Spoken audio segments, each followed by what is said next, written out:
and I've seen this. What happens is individuals will cut out, let's say you say, I don't eat meat anymore. I'm just going to stop because I believe it's bad for the environment. So you stop eating meat. And let's say a year later, you want to try and eat meat again, and your stomach will say, what the hell are you doing? And you will get paid back for never eating that meat in such a way that your stomach will no longer produce those enzymes, right? Your stomach's going to say, hang on a minute, you told me that you're not eating this group anymore, so I'm not making it anymore. And why are you bringing this back in? So this is a point I really want to drill down. I mean, I'm not going to get on the topic of ethics, but I will always say that there is ethical choice that we can all make with the animal protein that we consume. And I always advocate for regenerative farming methods, animals that are humanely raised, traditional farming methods, antibiotic and hormone free, all that kind of stuff. So, and guess what? That's not bad for the environment. It's been done for many, many, many, many centuries, right? It's the industrialized factory farm stuff. So I would love to continue and hear even from Laini, like, what do you think of when people completely cut out food groups because it's a trend? I think that's a little crazy. I always say, let's do a little more investigating. For example, if someone comes to me and they have a lot of skin conditions, dairy can often be a really big offender. So let's remove it. And they'll notice that their skin clears up. And then they have it again, their skin doesn't. I'm like, well, we missed a step. We have to heal the gut. And I know Deb can talk to this too, because when we talk about celiac, forever they said, just remove gluten and you'll be fine. But celiacs were still having health conditions because they didn't fix the gut, right? So my personal story, I removed dairy and gluten for 12 months. And I really worked on digestion and liver function. And I like to call myself a food snob, right? I just really up-leveled my food choices. And then guess what? I enjoy bread once in a while. I enjoy ice cream once in a while. And I don't react. Now, for me personally, if I have that day after day after day, the little bumps will come back on my arm. I'll start to feel some joint pain. But it's not about eliminating them forever. It's about that resiliency and having a good quality, right? Yes, quality is everything. It is. Like, I grew up on a farm. I grew up on whole milk. I never had a broken bone. I never was sick, those kind of things. So I don't think raw dairy is the issue, but everybody's different. So let's find out. Can you not tolerate it? Is your gut inflamed? What's the connection? And if you can, it's okay. Let's just make sure it's high quality. Yeah, exactly. The difference. Yeah, there's a difference between the really nice handbag and the one I got at Ross, right? True. Of course. Yeah. It's going to be a difference. And I like to ask people questions about that. Like, so what influenced you to choose this method of eating? Is there something specific about it that was attractive? Especially if it's in reference to veganism. I'm like, and if someone, it just truly doesn't, like, at the heart of the matter, they cannot imagine eating animal stuff, then that's different. But if it is the argument of, well, it's better for the environment, I've heard it's better for me, then let's unpack that a little bit more, right? Well, my friend, I'm like, great, but let's figure out what you need, what your goals are, what you want. Excuse you, Lexi, the dog. And find out, ask them the questions, right? Let's get down to what do we really want here, and take it from there. Well, that comes into, that we're all unique, right? And we all have different nutritional needs. And that's why when somebody goes vegan and has this great experience, and then somebody else goes vegan and they're like, I have no energy, I feel like crap, we're all different. And so that's where you either have to do a lot of figuring out on your own, or invest in yourself and hire someone to help you, figure that out, Yeah. The majority of people, the women that I work with, they want to be able to eat a variety of foods. They want to. The majority of women, because actually, I don't think I've ever had a vegan approach me and want to work with me. And I'm okay with that, because I'm not sure I could help someone who is so one-sided, because it is too drastic for my taste. I have absolutely worked with vegetarians, And actually, I have a niece that's vegetarian, and there are definitely are ways that you can be balanced with a vegetarian diet for sure. Now, I would love to talk a little about probiotics. Because probiotics, I actually started a little series on probiotics. There's just so much confusion. Yeah. And, I have to say, I'm really, I do grow a little tired when I hear of a general physician saying, just go to the drugstore and get some Align, or, right? Yeah. Now, another point, and I was actually talking about this today. A general physician, the majority of them, I'm going to say like 99% of them in North America, are not trained in nutrition or nutraceuticals. So if there's one thing I want to dispel right here, right now, general physicians are not the people to go to for nutrition or supplement advice.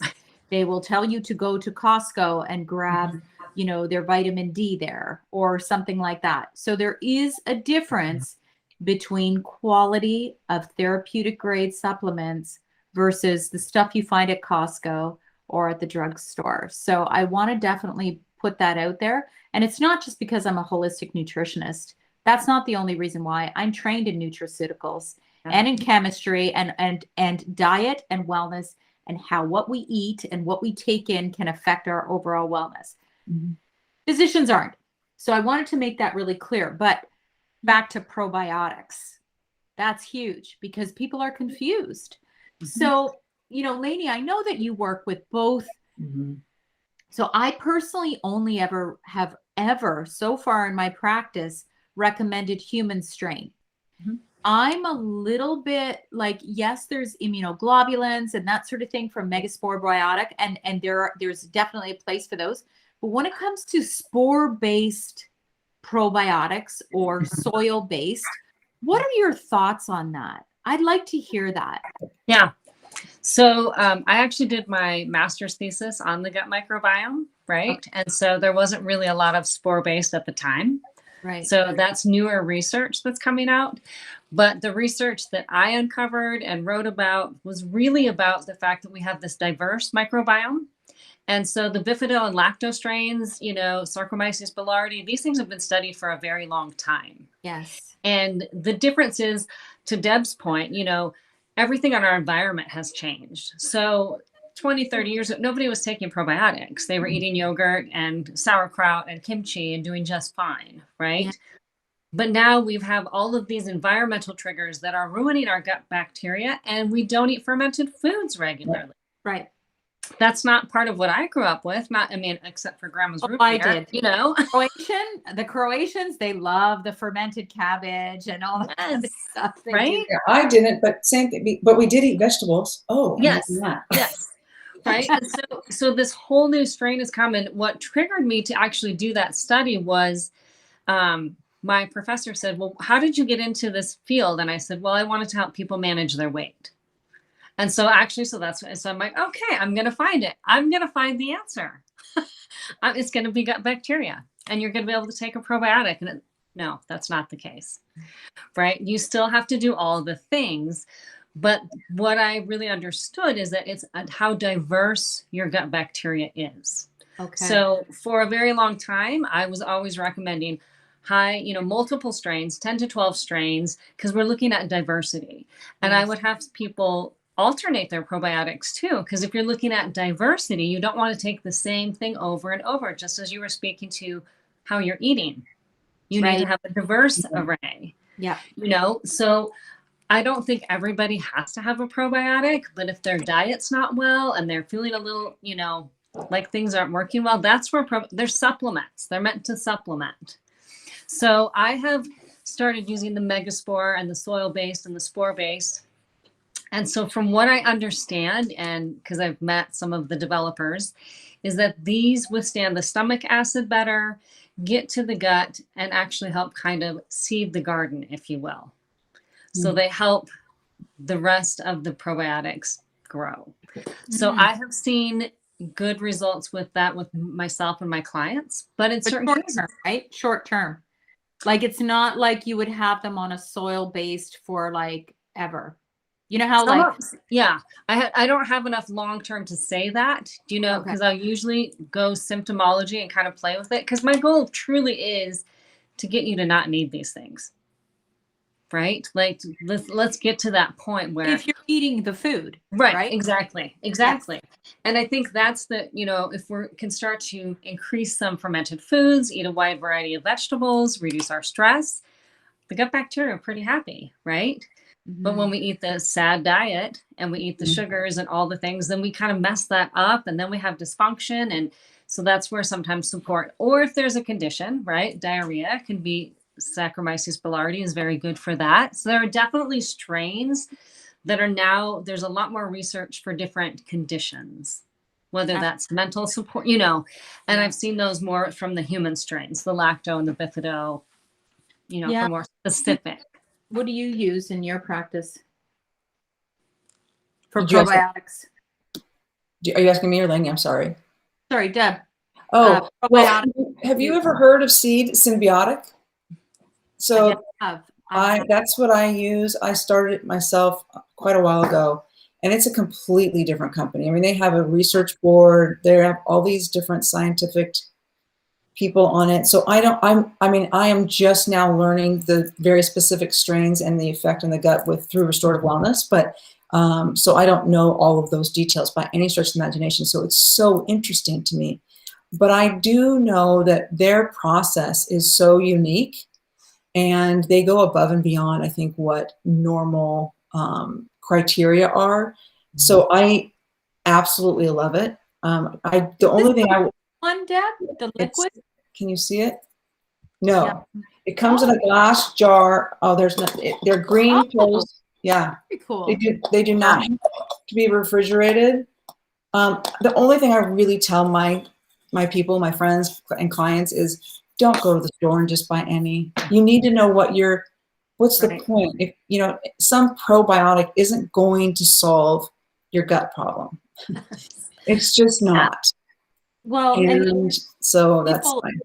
Yeah, people don't always realize this. They think it's a one and done situation where it's not. And the probiotic definitely is helpful, but guess what? They die off. They're not meant to proliferate, right? Like prebiotic fiber is meant to proliferate the gut, right? And keep feeding all of that bacteria that's in there. Whereas probiotics, you take it, it's like, it is kind of a one and done, but it's not a one and done as it relates to overall gut health, right? Right. I think that's important to note. And the other thing I want to say is that when you use a good quality, third-party tested probiotic, they will guarantee the CFU by the delivery date. So they take into account, so CFU is colony forming units. And for those of you who are listening who don't know what that is, and let's say for me, I always go a little higher. I always go 50 billion.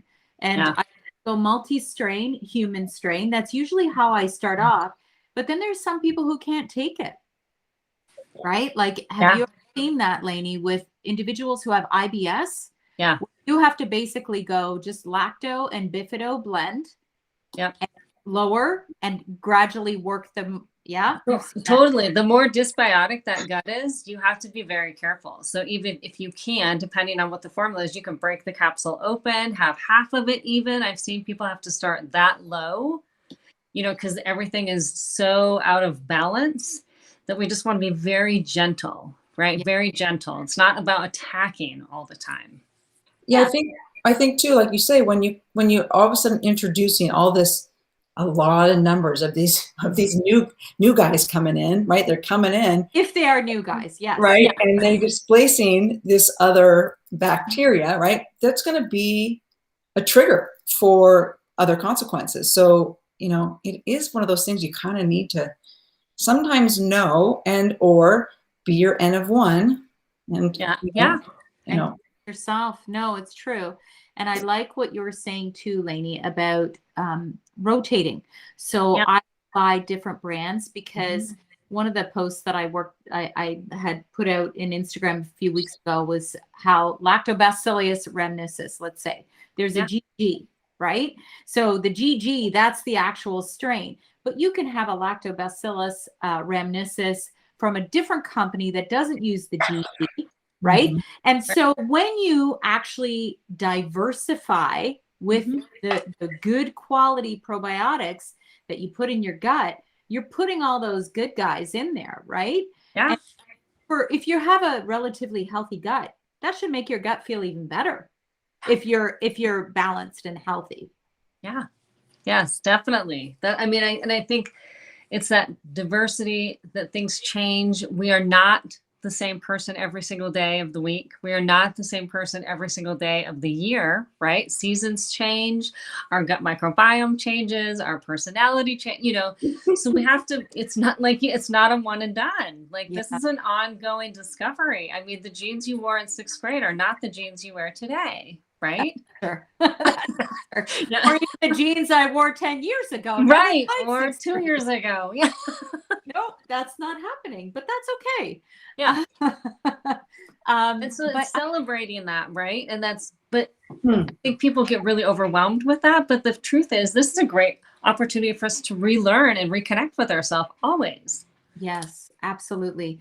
Now, I do want to cover this off because I feel it's a very important sidebar, and then maybe we can get into testing and then our favorite supplements and then wrap things up. But I feel this is really important. Neurotransmitters, okay? Serotonin, dopamine, all of those neurotransmitters, they actually begin in the gut. So, Laini, with your science background, I would love for you to you're so good at explaining things. I would love it. Yeah, you are. Yeah, you are. Oh, you're so kind. Yeah. No, it's fascinating because once again, we forget that the gut does so much more than it's just there, right? It assimilates our nutrients. It helps us with our immune system, and it actually produces some vitamins in our microbiome and some hormones and these neurotransmitters. And I feel I want to say 90% of our serotonin is actually produced in our gut. Dopamine, a lot of things, are melatonin produced within the gut lining. So if we're struggling with anxiety, sleep issues, motivation issues, we truly can link that back to the gut, right? So when we have a gut that works properly, we actually have better mindset, brain function, which helps with every other health endeavor, right? Because when you're like, oh, I want to eat better, but I just don't feel like I can, and I'm nervous about it, right? We have to eat well and then make sure our gut works and that it supports us even more, right? So when we see low neurotransmitter levels, we have to look to the gut first and foremost. Will we have to supplement with some amino acids? Possibly.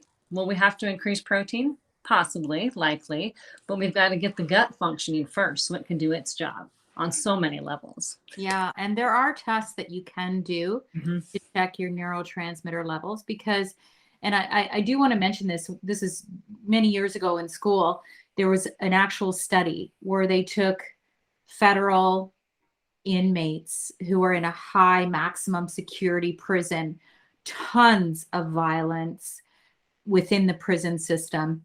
And what they did was they actually altered their diets. And it was, I can't remember all the details of it, but the basic premise of this study was they took half the inmates in one area and they changed their diet, left the others as they were with the existing diet, gave them whole real foods, gave them supplements, and guess what? The violence went down to like, I don't even remember the percentage, but it was so mind blowing when I read it. And I'm like, oh my God. Right? Yeah. So when we alter the diet, when we eat whole real foods, when we take some supplements, because we just can't get everything from our food, we can improve our overall wellness, not just our gut, but our brains, like everything. So I just love that example. But now testing. There's a lot out there. And I've noticed that there's a lot on the gut. I would love to hear your ladies' take on this because I have my own opinion. So I've done certain tests where they analyze your poop, and then you send it out. And my poop ended up going all the way across to the United States from Toronto. And then they came back and they said, don't eat this, don't eat this, don't eat this, don't eat this. And this is years ago, okay? So my take on it is that, yes, I do believe your stools can really determine a lot of things. And I'm a big believer in certain diagnostic testing for different pathogens like the GI map and that sort of thing. I personally, I'm not a big believer that you can tell me definitively what I should and shouldn't eat, because I did it for a good year and I didn't see a huge difference myself. I didn't see that my stomach was any different than it was when I stopped eating peppers. You know what I'm saying? And then somebody else I know did this exact same test, and I'm not bashing any company. Yeah, no. I'm just saying this, another individual did it and they're like, oh, well, I'm not supposed to eat peppers either. And so we went back and forth and we were talking about how we both we weren't supposed to eat very much of the same foods. So what I'm saying is I do believe that there are some very good tests out there that will tell you a lot about your diversity. What's in your gut? Are there any pathogens?